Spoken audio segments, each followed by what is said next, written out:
Assalamualaikum warahmatullahi wabarakatuh.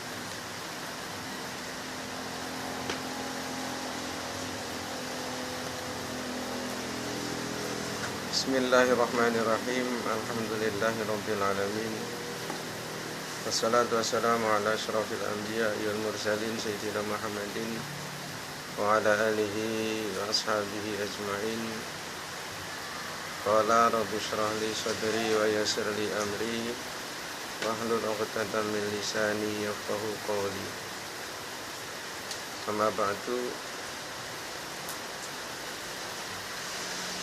Para teman-teman penonton, para pencinta ilmu Allah Subhanahu wa taala. Sekarang kita lanjutkan kajian kitab Fiqh Fathul Mu'in. Kita akan meneruskan pengajian pada video yang kemarin, dan hari ini kita masih melanjutkan pembahasan tentang mana orang tua sebagai wali dari anak-anak mempunyai banyak kewajiban terhadap anak putra putrinya mengenai perihal hukum tata cara ibadah pada Allah Subhanahu wa taala.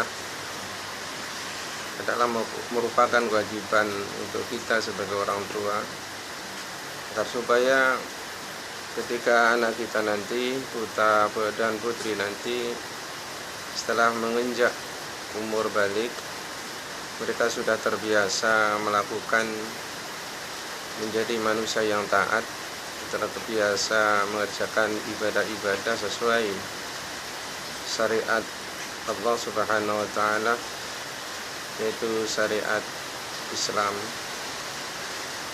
Maka dengan demikian sebagai orang tua akan menanggung juga akibat dari perbuatan perilaku dari semua putra putri kita apabila kita sebagai orang tua tidak peduli atas pendidikan agama mereka.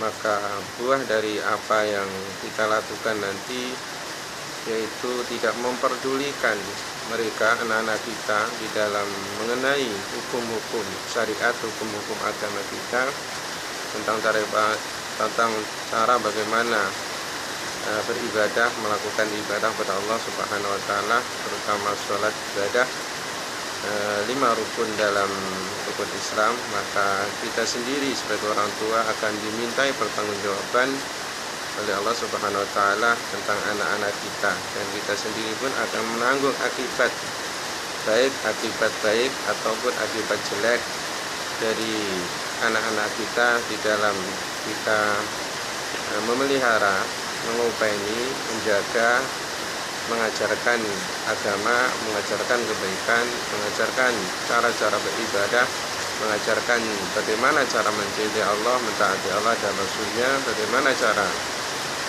berbakti kepada kedua orang tua. Maka ini adalah merupakan kewajiban bagi kita sebagai orang tua, sebagai wali dari mereka, agar supaya anak-anak kita memang betul-betul menjadi manusia, menjadi anak yang soleh dan solehah. Dan ini sebagai simpanan, tabungan untuk kita sebagai orang tua, simpanan pahala di sisi Allah Subhanahu wa taala, karena kita telah mempunyai satu amal jariah yang kita miliki, yang kita dambakan, yaitu amal jariah berupa waladul sholih yad'ulah, yaitu seorang anak yang soleh atau solehah yang selalu mendoakan kepada kedua orang tuanya. Amin ya rabbal alamin.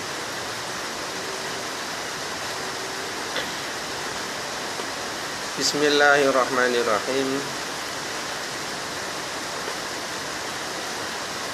Wajibulan wajib aidon halimane alaman ing atase wong maro kang wis lewat sapa man. Wajib apa nahyuhu nyegah walad anil muharramati saking pira-pira perkara kang den haramaken. Wa ta'limuhu lan mulang walad mulang sobi al-wajibati ing bira-bira perkara wajib. Wa nawaha lan sepadane wajibat. Misa iri syara'i saking sekarine bira-bira syariat al-zahirati kang zahir. Walau sunnatan lan senajan sunnah kasiwakin kaya dene siwak.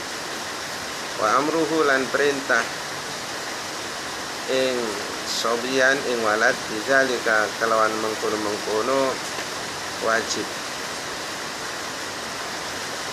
Artinya adalah wajib aidan ala man marra, juga menjadi kewajiban atas orang yang tersebut di atas, yaitu kedua orang tua, seorang ayah, seorang ibu, atau orang yang diberikan wasiat untuk menjaga anak, untuk menjaga anak yang ditinggal wafat oleh kedua orang tuanya, yaitu kewajiban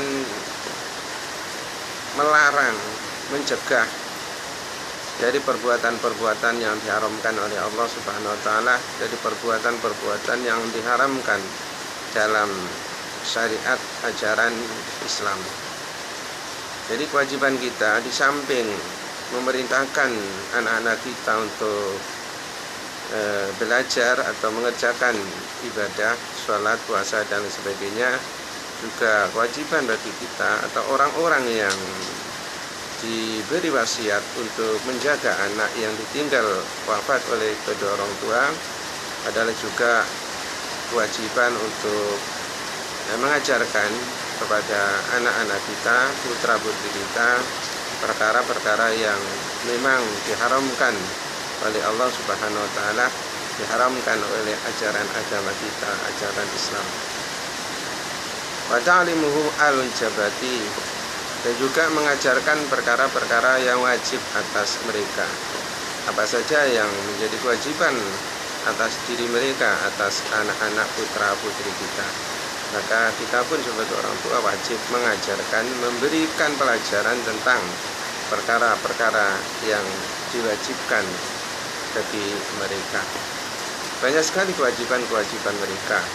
Di antara tentunya orang tua memberitahukan, mengajarkan kepada mereka tentang kewajiban seorang muslim, itu adalah mentaati, menjalankan syariat-syariat di dalam keislaman, yaitu menjalankan dasar rukun Islam yang 5. Perkara wajib seperti sholat, puasa, zakat, puasa Ramadan dan haji, ini adalah perkara wajib yang tentunya wajib diajarkan oleh para orang tua, para ahli kepada mereka, kepada anak-anak kita, putra-putri kita. Wa nahwaha min sa'iri syara'i al-zahirati. Dan juga bukan hanya perkara-perkara yang wajib yang kita berikan pelajaran kepada mereka, kepada anak putra-putri kita, tetapi yang berkenaan dengan syariat-syariat agama, itu pun juga harus kita ajarkan kepada putra-putri kita. Seperti contoh di dalam ajaran Islam, syariat-syariat yang ada di dalam Islam seperti berbuat baik, taat, patuh kepada kedua orang tua, birrul walidaini, berbuat baik kepada kedua orang tua, berbuat baik kepada tetangga, berbuat baik kepada sesama muslim, sesama orang-orang yang beriman, hormat kepada orang yang tua, menghargai kepada orang yang lebih muda, dan lain sebagainya. Masih banyak lagi syariat-syariat tentang apa yang harus diperbuat bagi seorang muslim atas muslim lainnya. Inilah yang diantaranya kewajiban-kewajiban yang perlu kita ajarkan kepada putra-putri kita, di samping mengajarkan tentang kewajiban-kewajiban yang harus dijalankan di dalam Islam, seperti kewajiban untuk menjalankan rukun atau dasar Islam yang 5. Walau sunatan kasiwakin, walaupun di dalam syariat Islam yang nampak, yang jelas seperti adanya sunnah, seperti siwak ketika mau mandi, siwak ketika mau tidur, siwak ketika mau sholat, siwak untuk membersihkan hal-hal yang bisa mengotori mulut ketika mau beribadah, ketika mau sholat, ketika mau membaca Al-Quran, ketika mau tidur, ketika bangun tidur dan sebagainya. Ini siwak-siwak semacam ini dalam keadaan seperti ini adalah memang disunatkan untuk dilaksanakannya. Ini pun harus menjadi perhatian bagi seorang orang tua wali untuk mengajarkan kepada putra putri kita untuk diajarkan semacam perbuatan sunnah. Satu diantaranya adalah seperti membiasakan mengerjakan melakukan siwak atau sikat gigi, karena sikat gigi ini adalah merupakan sunnah yang dianjurkan, sangat dianjurkan oleh Nabi, apalagi ketika mau sholat, ketika mau membaca Al-Quran, ketika mau menghadap pada Allah Subhanahu wa Ta'ala. Wa amruhu bidzalika, dan perintah kepada anak putra putri kita juga diperintahkan agar supaya anak putra putri kita ini menjadi anak yang taat apabila diperintahkan oleh kedua orang tua atau oleh orang yang diwasiati untuk menjaga anak-anak yang ditinggal wafat oleh kedua orang tuanya. Wala yantahi lan ora tutup apa wujuhuma wajib barang maro kang lewat opoman alaman ing atase wong maro kang lewat sopoman illa dibuluhi kejaba kelawan dalike sobi dalike walad rasidan hali dadi wong kang pinter. Nah, memerintahkan kewajiban bagi seorang tua, bagi orang tua ini tidak ada henti-hentinya, la yantahi, tidak ada henti-hentinya untuk selalu memerintahkan anak putra putri, memerintahkan untuk sholat, untuk puasa, memberikan pelajaran tentang apa yang harus dilarang, mengenai perbuatan-perbuatan yang diharamkan, memberitahukan atau mengajarkan apa kewajiban-kewajiban yang harus dilakukan. Ini tidak ada hentinya, tidak henti-henti mengajarkan seperti itu, merintahkan seperti itu tadi sampai dia menginjak umur balik. Baru ketika umur balik, ketika orang tua sudah tidak mampu, sudah dewasa, anak putra putri kita boleh kita pindah, boleh kita alihkan mereka ke pesantren-pesantren. Kita mewakilkan atas didikan kita sebagai orang tua kepada anak, kita wakilkan, kita serahkan kepada orang-orang atau para ulama-ulama yang memang ahli dalam bidang keagamaan, dalam bidang keakhlakan, dalam bidang keilmuan agama.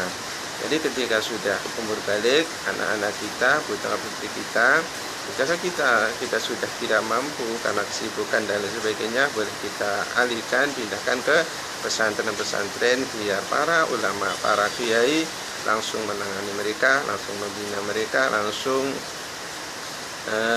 menciptakan mereka agar supaya mereka benar-benar menjadi anak yang soleh dan solehah, sebagai meneruskan atas kewajiban kita mulai kecil, mulai umur 7 sampai 10 tahun sampai umur balik, kita teruskan tugas kita, misi kita atas anak-anak kita kepada para alim ulama yang memang mereka sudah ahli dalam bidangnya, itu bidang agama, bidang akhlak, bidang adab dan lain-lain sebagainya. Wa ujratu ta'limihi utawi upae mulang sobi zalika mengkono-mengkono amruhu perintah kal Qur'ani kaya belajar Al-Qur'an wal adab lan tata krama fi malihi ing dalam bondene sobi. Suma ala abihi nuli ngatasi bapake sobi, suma ala ummihi nuli ngatasi ibune sobi. Mengenai seandainya kita memindahkan anak putra putri kita di pesantren, di sekolah-sekolah madrasah, tentunya di sana membutuhkan atau memerlukan biaya untuk biaya segala macam, biaya makan, biaya iuran dan sebagainya di pesantren atau di madrasah-madrasah, maka uang untuk membiayai mereka itu apabila mereka punya uang, ini khusus untuk anak yang ditinggal kedua orang tua, maka kewajiban ini khusus untuk orang yang diberi wasiat untuk menjaga, memelihara, membesarkan, mencetak anak yang ditinggal mati wafat oleh kedua orang tua. Maka bagi orang yang diwasiati untuk menjaga anak, apabila menginginkan si anak ini ditempatkan ke pesantren, maka biaya dari kesemuanya selama di pesantren itu diambilkan dari harta si anak itu, harta yatim, anak yatim itu diambilkan seluruhnya dari harta yang dimiliki anak yatim yang ditinggal oleh kedua orang tuanya, ditinggal wafat oleh kedua orang tuanya. Nah, adapun bagi seorang atau bagi wali, bagi orang tua, maka cara mutlak biaya yang digunakan untuk membiayai anak putra putri selama di pesantren, mondok atau belajar agama, maka tentunya ini diambilkan dari harta bapak, kemudian diambilkan dari harta ibunya. Artinya tanggungan biaya untuk biaya untuk membiayai putra putri secara otomatis itu biaya dari kedua orang tuanya, dari ayah dan ibu, apabila si anak itu memang tidak mempunyai harta.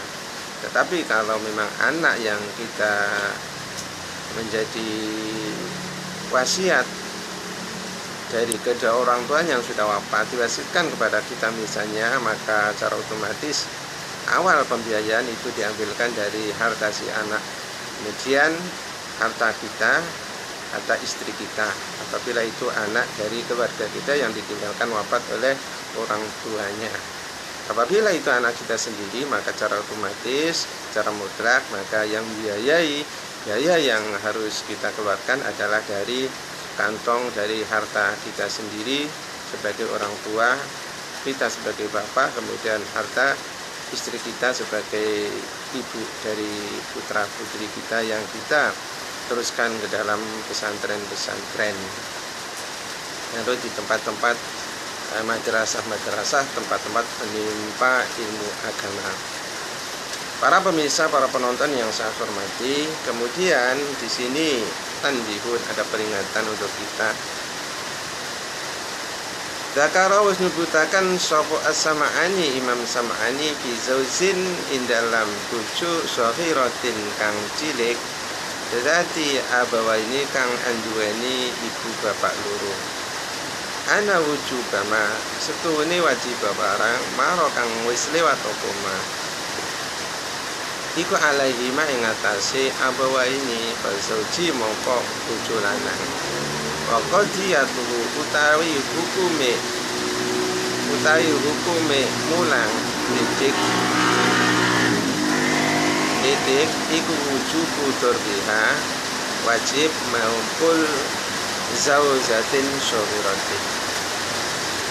Artinya Imam Sam'ani telah mengemukakan bahwa sesungguhnya apabila seorang perempuan masih kecil tapi dia sudah mempunyai suami, memiliki anak seorang putri yang masih kecil akan tapi dia sudah bersuami, maka bagaimana ini cara mendidiknya, dan siapa ini yang mempunyai kewajiban untuk mendidiknya? Anak kecil, anak kita perempuan yang masih kecil tapi sudah bersuami, maka kewajiban untuk mengajarkan dia, mendidik dia, yang pertama adalah kedua orang tua. Berarti masih tanggungan kedua orang tua. Jadi anak kita yang masih kecil, putri, kemudian berumah tangga, mempunyai suami, maka kita sebagai orang tua masih di atas, masih nomor satu, masih mempunyai kewajiban yang utama untuk mendidik dia, untuk mendidik anak putri kita yang masih belum dewasa, belum tua amat, masih remaja, akan tetapi dia sudah mempunyai suami, maka yang kewajiban yang pertama mendidik dia. Kita sebagai orang tua masih punya andil untuk mendidik kita. Pauzausi, maka kemudian sang suami. Maka kita sebagai orang tua tidak melepaskan begitu saja apabila mempunyai putri yang masih belum dewasa akan tapi sudah bersuami, maka kita masih mempunyai kewajiban atas dia, kewajiban di dalam mendidik dia, mengajarkan dia, memberikan pelajaran berupa ilmu kepada dia, kemudian suaminya. Dan cara hukum dari cara mengajarkan kita sebagai orang tua atas dia, atas putra putri kita yang masih belum dewasa, yang sudah mempunyai suami, di dalam hukum mengajarkan dia itu disertakan dengan memukul dia apabila dia menentang, apabila dia tidak mengikuti apa yang diajarkan, apa yang diperintahkan oleh kedua orang tua. Maka berarti kita masih punya hak, punya peraturan, punya ketentuan, boleh memukul kepada dia, kepada putri kita tersebut yang walaupun sudah punya suami akan tapi masih belum dewasa betul, masih berhak untuk memukul apabila dia menentang kita, apabila dia mengingkari kita, apabila dia tidak mematuhi kita sebagai orang tua di dalam apabila kita mengajarkan akhlak cara ibadah kepada dia. Apabila dia menentang, maka kita sebagai orang tua masih punya hukum, ketentuan, diperbolehkan untuk memukul dia. Wabihi lan kelawan durbiha walau fil kabiroti lan senaja ing dalam wadon kang gedhe. Soroha nerangaken sapa Jamalul Islam Al-Barozi Al-Bazari kang basa Bazari. Akan tetapi di sini juga mengemukakan Jamalul Islam Al-Bazari mengemukakan walau fil kabiroti. Di atas tadi iman sama ani apabila ini masih kecil, ini apabila putri kita yang masih kecil, masih belum dewasa benar tapi sudah mempunyai suami, maka kewajiban kita sebagai orang tua mendidik dia, kemudian suaminya. Akan tetapi si Jamalul Islam ini juga mengemukakan walaupun anak putri kita walaupun sudah dewasa, sudah balik, sudah berumah tangga, orang tua pun masih punya kewajiban untuk mendidik dia.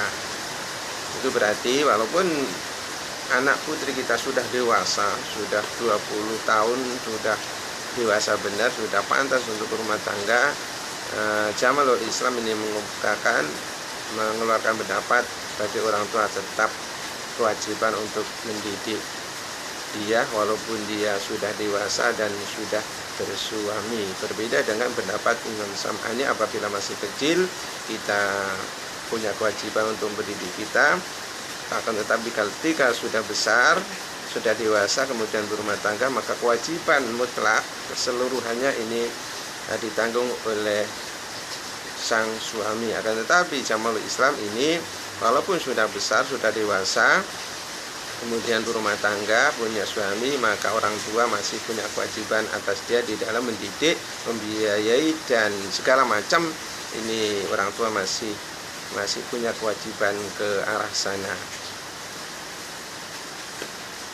Kala ngendika sapa syekhuna guru kita, wa huwa utawi masalah iku zahirun zahir illam yakhsha lamun ora wedi sapa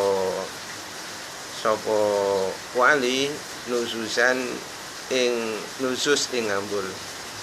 Wa talaqalan mutlaqakan sapa Az-Zarkashi Imam Zarkashi anadaba ing sunat. Nah, bagi orang tua apabila dikhawatirkan mendidik orang atau anak putri kita yang sudah dewasa, maka bagi orang tua ini apabila dikhawatirkan kalau orang tua ini masih ikut campur tangan di dalam mendidik anak atau putri kita yang sudah dewasa dan sudah bersuami, apabila tidak dikhawatirkan, tidak ditakutkan, tidak dikhawatirkan akan dia marah, akan dia marah kepada kedua orang tua, istilah nusus, melarikan diri, maka orang tua pun harus melepaskan diri, menyerahkan sepenuhnya kepada sang suami.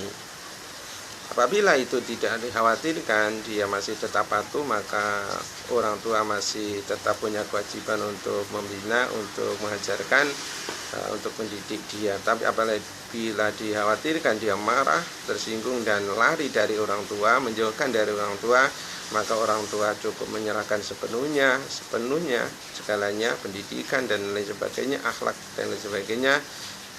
Orang tua harus menyerahkan sepenuhnya kepada sang suami agar supaya sang suami sebagai mewakili dari orang tua untuk bisa mengajarkan akhlak, cara beribadah, syariat agama yang sebenar-benarnya, yang benar, yang sesuai dengan ketentuan-ketentuan syariat agama. Dan itu bagi yang orang tua mendidik, tetap berkewajiban mendidik anak yang sudah dewasa, itu bukan kewajiban lagi, tapi itu sunnah. Tetapi kalau masih kecil ini hukumnya wajib.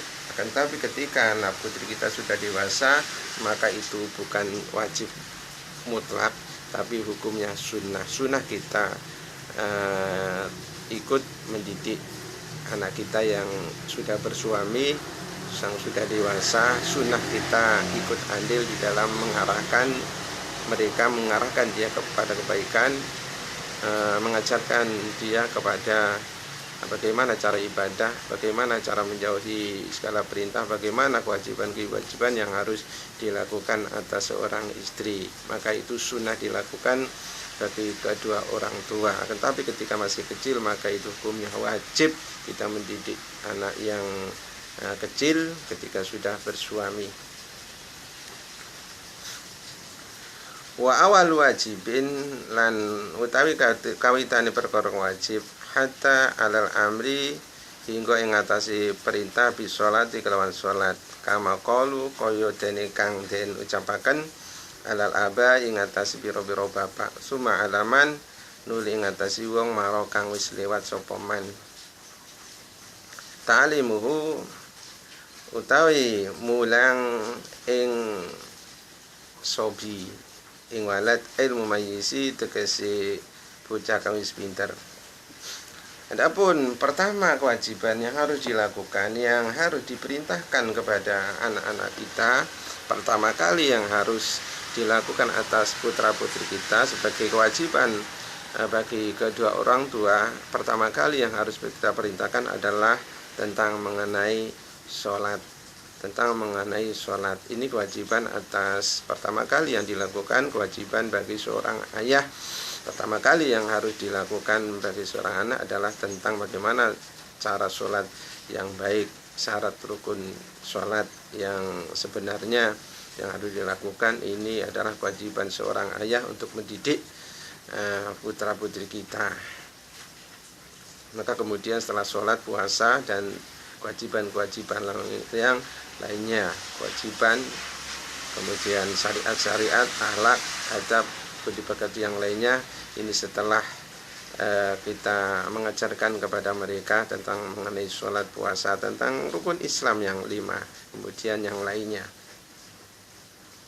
Nah, ini kewajiban bagi seorang ayah, kedua orang tua, juga kewajiban bagi seorang yang diberi wasiat untuk menjaga anak yatim yang sudah ditinggal kedua orang tua. Maka sama, pertama yang harus diajarkan kepada mereka adalah tentang sholat, tentang rukun-rukun Islam, kemudian tentang yang lainnya seperti adab, sopan santun, akhlak, budi pekerti yang baik dan seterusnya dan seterusnya. Anna nabiyya setune nabi kita rupane Muhammad dan Nabi Muhammad iku ba'itha dan utus sapa Muhammad di Makkah ana Mekah walida lan den lahiraken sapa Nabi Muhammad biya ing Mekah wudufina lan den syariaken den pendem sapa Nabi Muhammad bil Madinah di Madinah wa mata lan mati wafat sapa Nabi Muhammad biya ing Madinah. Para pemirsa yang saya hormati, inilah yang bisa kita uraikan, bisa kita kaji di siang hari ini. Untuk selanjutnya insya Allah pada video yang akan datang kita akan membahas tentang syarat-syarat sholat. Kurang lebihnya saya mohon maaf yang sebesar-besarnya bila ada kekurangan, kekhilafan, kesalahan di dalam saya membacakan atau menguraikan. Saya mohon maaf yang sebesar-besarnya. Subhanakallahumma bihamdik asyhadu an la ilaha illa anta astaghfiruka wa atubu ilaik. Sallallahu alaihi Muhammadin wa ala alihi washabihi ajma'in. Alhamdulillahirabbil alamin. Wassalamualaikum warahmatullahi wabarakatuh.